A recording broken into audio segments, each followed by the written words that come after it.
Paulo Roberto, sou instrutor de yoga da Abasque, que em parceria com a Secretaria de Esporte e Lazer de Diadema, traz essas atividades para vocês. Bom, hoje nós vamos falar sobre o poder da voz, mantra.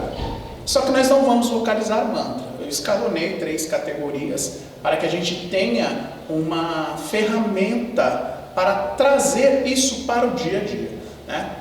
Eu gosto muito da ideia do desenho, do desenho ou do filme chamado Peter Pan. Então, Peter Pan é um rapaz que vive na Terra do Nunca, passou a viver, né? Chegou na Terra do Nunca, e o mais interessante é que uma das características interessantes é que ele não tem o pé na terra, ou seja, tem lá o jacaré, o Capitão Gancho, e os dois, tanto Peter Pan quanto o Capitão Gancho, tem medo do jacaré, que tem um tic-tac ali, né? O relógio, o jacaré com o relógio dentro de si. Me dá a impressão que eles não querem se envolver com o quaternário, com as coisas da vida, colocar o pé no chão para realmente poder realizar aquilo que precisa. Então, às vezes a gente fica pensando, poxa vida, será que nossa consciência não é uma consciência de Peter Pan durante um estado da vida e nós não colocamos os pés no chão para viver realmente o que precisamos viver, com medo de Cronos, com medo do tempo? Então, olha quanta informação o yoga traz, né? Então, todas as técnicas que nós fazemos no yoga, elas têm por pano de fundo toda essa filosofia, já que o yoga ele é uma filosofia. Então, os mantras, nós temos os kirtans, que são histórias contadas, nós temos os japas, que são as repetições de sons, ou de kirtans, de histórias contadas, e nós temos os bidjans, que são as sementes desses sons. O que são bidjans? Imagina, um cometa passa e ele deixa um rastro de um som. Então, o atrito do som do cometa é o bidjan do cometa. O atrito do som das rodas do trem nos trilhos é o bidjan das rodas, do som das rodas nos trilhos. O atrito de um foguete passando é um som diferente, o atrito dele com o ar, né, os propulsores ali. Então, esse som, a textura desse som é o nome vivo daquilo que se está falando.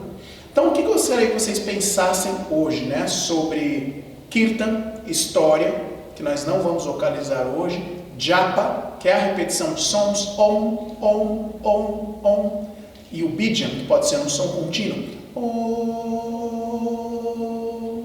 Eles têm 3 classificações.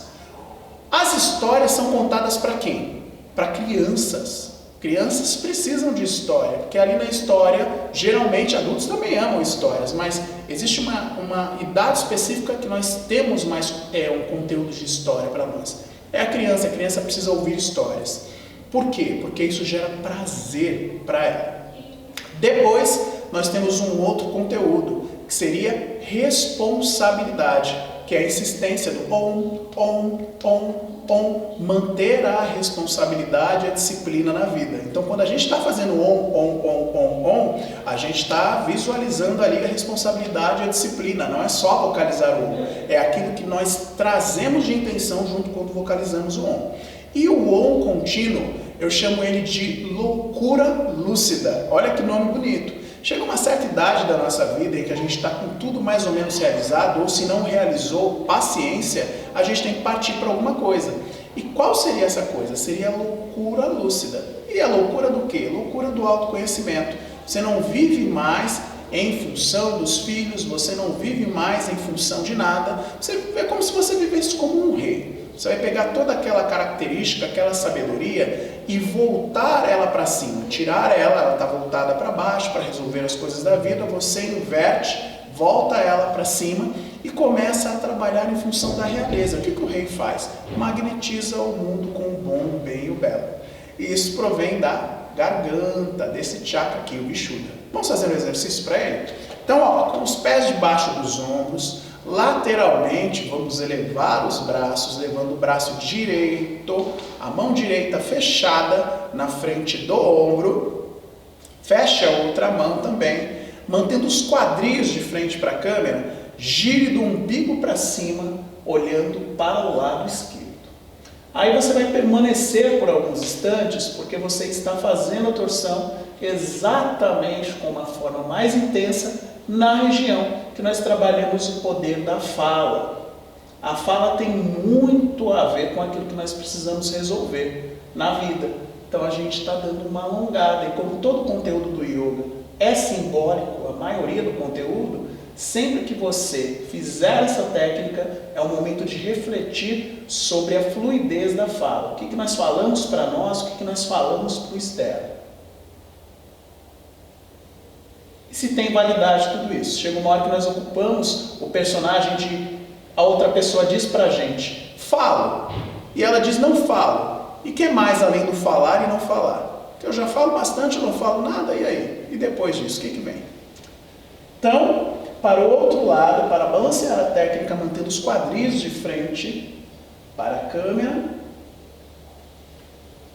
Capricha num leve ar de sorriso. Eu já estava sorrindo aqui, antes de falar. Num leve ar de sorriso. E aí devagar, retorne. Encerramos a nossa prática por aqui. Sempre ouça com muita atenção os conteúdos, porque vale a pena. Um forte abraço e até a próxima prática.